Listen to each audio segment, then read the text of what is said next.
Welcome back. Recently, President Joe Biden signed into legislation avoiding a partial federal shutdown to keep the government funded through December the 3rd. Now, the political parties dispute over how to raise the government's borrowing cap before the United States risks a potentially catastrophic default. Joining us now is the political strategist and director of the public policy program at Hunter's Roosevelt House Public Policy Institute, Dr. Basil A. Smikle Jr. And Dr. Smikle, good to have you back. Yeah, it's good to be here. Thanks for inviting me as always. Thank you. And I want to start with this. We've heard this in numerous presidential administrations, the possible looming of a government shutdown. We saw a government shutdown before, but give me your thoughts as to how we got down to the final seconds and what really avoiding a government shutdown really means for America. Well, there are two issues here. The first, which you spoke about in your lead up to the segment, that the president did sign a bill, and both parties came together to sign legislation to keep the government open. What that means is that it kept the government funded. When you combine it with this question about the debt ceiling, which is related but still somewhat separate, it's the ability of the federal government to pay its debts, to take out loans, if you will, and failing to do so would cause the federal government to default on the debts that it owes for the first time in history. So both of these issues are budgetary in nature, they're fiscal in nature.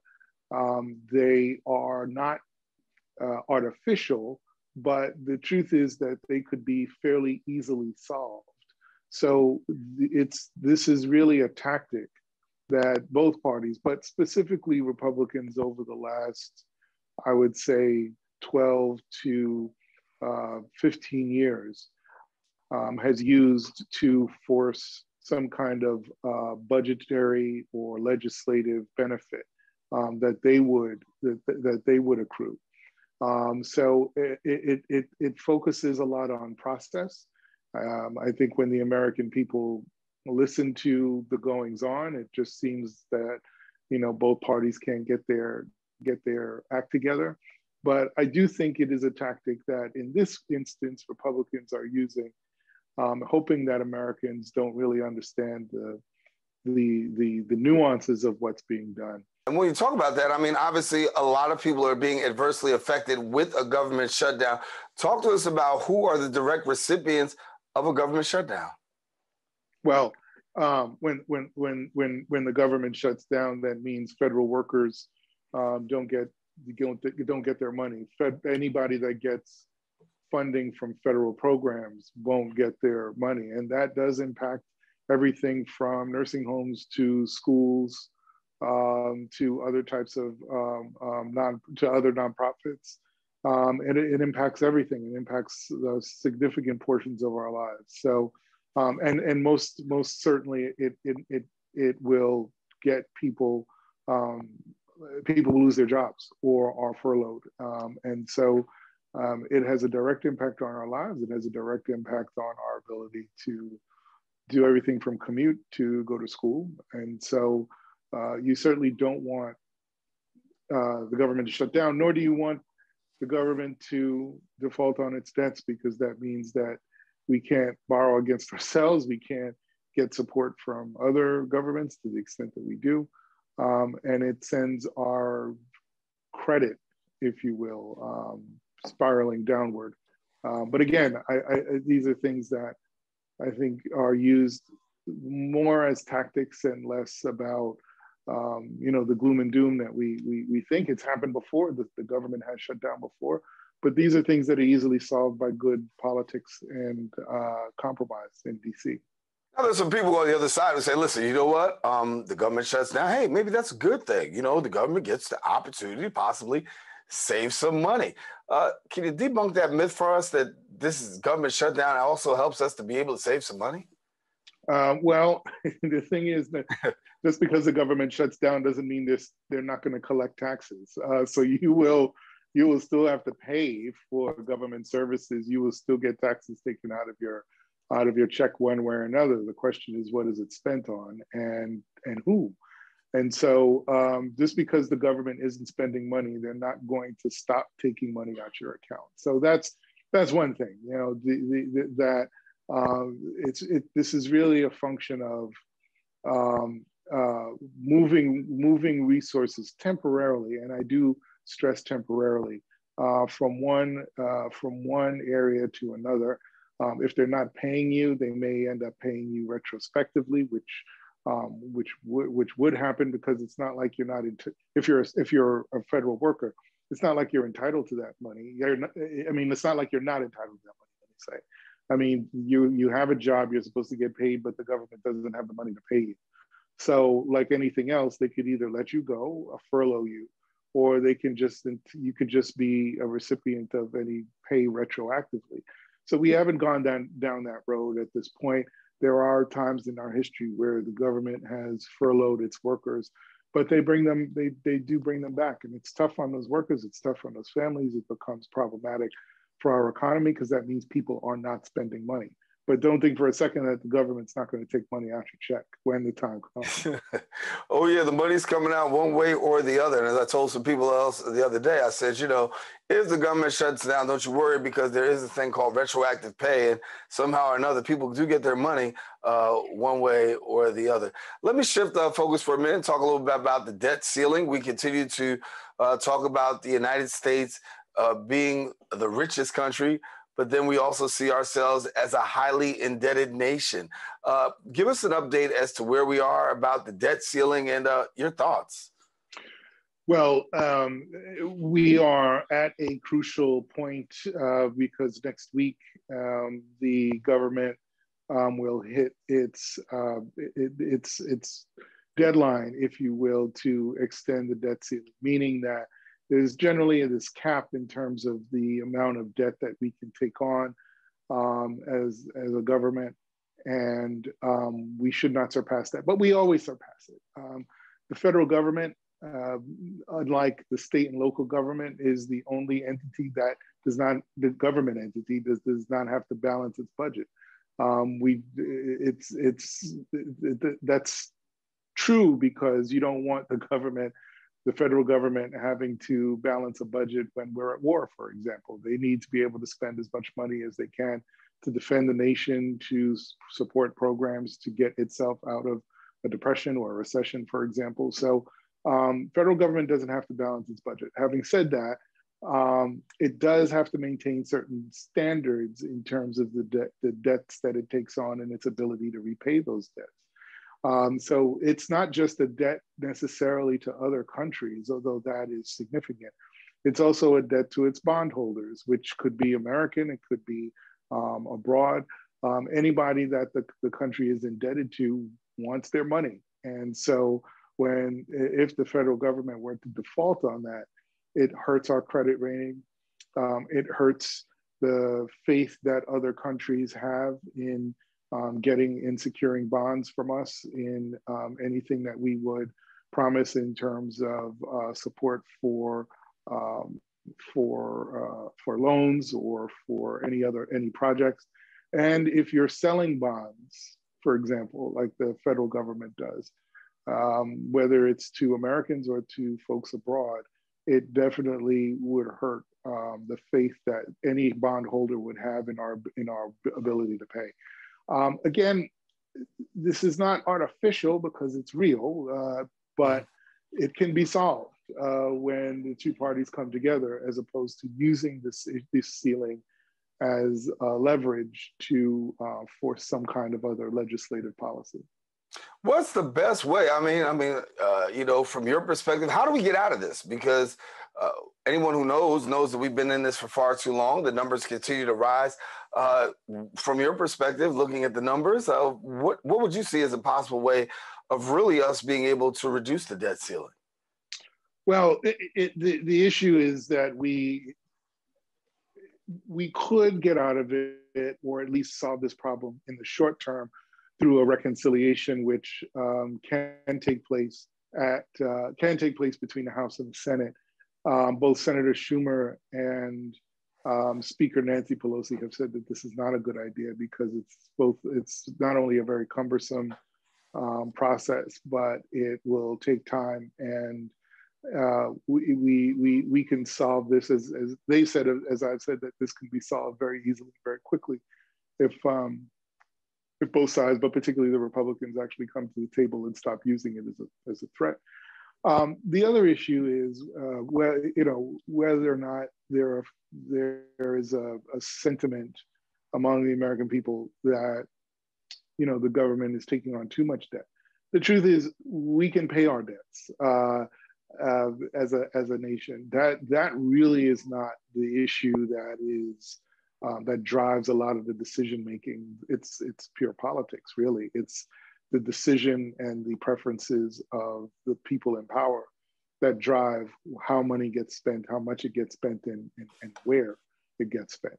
So while the from an accounting standpoint, you certainly don't want to incur a lot of debt.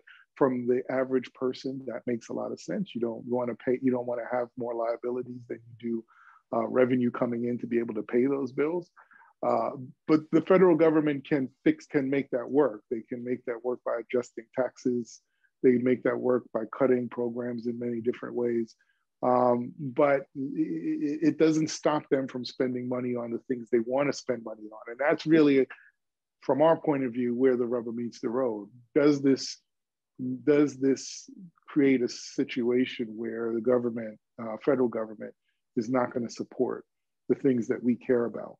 But I think that comes down more to politics than just balancing a checkbook.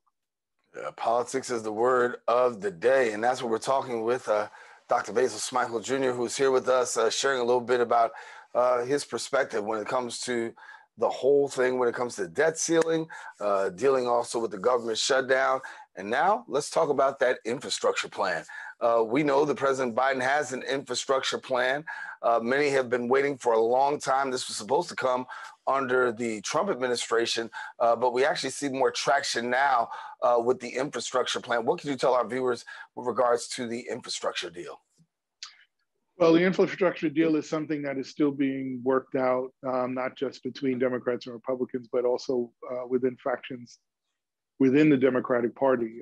You have progressives and moderates who are both trying to figure out, what the good sort of number is. There are many and progressives that want this 3.5 trillion. Some moderates, particularly Senator Joe Manchin from West Virginia and Kristen Sinema from Arizona, who've been focused on a much lower number because they felt that it would not be palatable to their constituents. But I do feel strongly that an infrastructure bill will get done. In this bill, you have support for everything from trains, buses, mass transportation, the ability to get more money to fix bridges and tunnels and roads. But it also, and I think this is what the progressives have been focusing on quite substantially, is that it really considers how work has changed. So when we think about, historically, bridges and tunnels and the importance of mass transit because we all need to get to work, what happened in the pandemic? We all stayed home and our work changed. We need to also think about childcare workers as a form of work that is changing, evolving, and growing in many instances. For some of my friends, for example, do you consider DJs as a business? And what does that mean? And what kind of support for people that do that kind of work? So the point being that the pandemic has showed us that work has changed, how people work has changed. And therefore, broadband infrastructure could include things like support for bridges and tunnels, but it should also include broadband for people to be able to work from home, for students to be able to take classes from home. So the larger number, that $3.5 trillion number, is meant to encompass all of the ways that people have traditionally worked and how they may work in the future, what that means for how we live and how we commute and how that may change. The smaller number, which again, Republicans and some conservative moderates are looking at, is falls along the more traditional lines, a more traditional conversation around infrastructure. But I do think there'll be a compromise, and there will be a bill by the end of the year. Yeah, we talk about seeing a bill and we talk about seeing compromise, but the fact is that Democrats do control the government in terms of the Congress, but then in the Senate, we know Republicans still control the House. But you have a Democratic president, you have a Democratic Congress, and you've got some on the other side who are saying, listen, well, not even on the other side, who are Democrats who are saying, can we push the green light a little bit more on some things, given the fact that we have a Democratic president and the Democratic Congress? Give us your take on where we are there in terms of really moving things along, because if we're really looking at it, we're only one more year away from the midterm elections and things could possibly change. Well, I think you're right. I mean, the midterm elections are a very important marker in any administration. And it is right for us, and certainly for Joe Biden, to be focused on whatever changes and policies he can promote before that. We have a Democratic president, a Democratic House, and a Democratic Senate. And in that time, presidents who have both houses of Congress should be able to push legislation through. We saw that with the New Deal under FDR. We saw under LBJ, Great Society programs pushed when he had both houses of Congress. And we saw as recently as 2009 with the Affordable Care Act that Obama was able to push that through when he had both houses. But it got challenged during after the midterms when we lost seats. Going back to Bill Clinton, a very controversial piece of legislation called the NAFTA, the North American Free Trade Agreement, which a lot of folks did not like, was pushed through during a time when he had both the House and the Senate. And so this is a moment for Joe Biden to be able to promote and get past a signature piece of legislation. I think voters are looking at this and saying, why aren't you using your power? Why aren't you using your bully pulpit? Why can't you get this thing pushed through? Even with the infighting within the party, the problem is that we have Joe Manchin and Sinema, who I mentioned earlier, two senators from one a purple state and in Arizona and West Virginia, which is a bright red state. Manchin just happens to be a Democratic senator within that state. He is really the linchpin here because this is someone that Biden has worked with in the past, someone that Biden respects. But the concern is that if you lose him, if you lose his vote, and potentially lose his seat when he's up for re-election, then the Democrats lose the Senate, and therefore we lose our ability to push legislation through. And so it's a difficult dance that not only is focused on the here and now negotiation around this bill, but it also focuses on the Democrats' ability to get anything else passed if we lose seats in the House or the Senate. Before we go, just want to have the opportunity to tell our viewers what you're up to. So let our viewers know what you're up to and where they can reach you. So I am now the director of the public policy program at the Roosevelt House Institute for Public Policy at Hunter College. So, I'm focused on training the next generation of advocates and thinkers and policy analysts, and pretty excited about that. We have a number of students that I'm preparing right now to do their presentations in their public policy research on a range of issues. So we're pretty excited about that. Always available on TV and radio or on social media to engage on a number of different issues. So you can find me at Hunter College. You can find me in some versions of my name on Instagram, Facebook, and LinkedIn, and Twitter. Well, good to have you. And I want to thank you again for taking the time for being with us here on the Social Justice Forums, bringing us up to speed and giving us some clarity and some perspective. Dr. Basil Smikle Jr., thank you so much for being with us, and glad to have you back. Thank you. All righty. Well, we're taking a quick break here on the Social Justice Forums. We do have more show. Don't go anywhere. It's Hispanic Heritage Month, and we are going to honor and talk about Hispanic heritage. We'll talk about that in a few.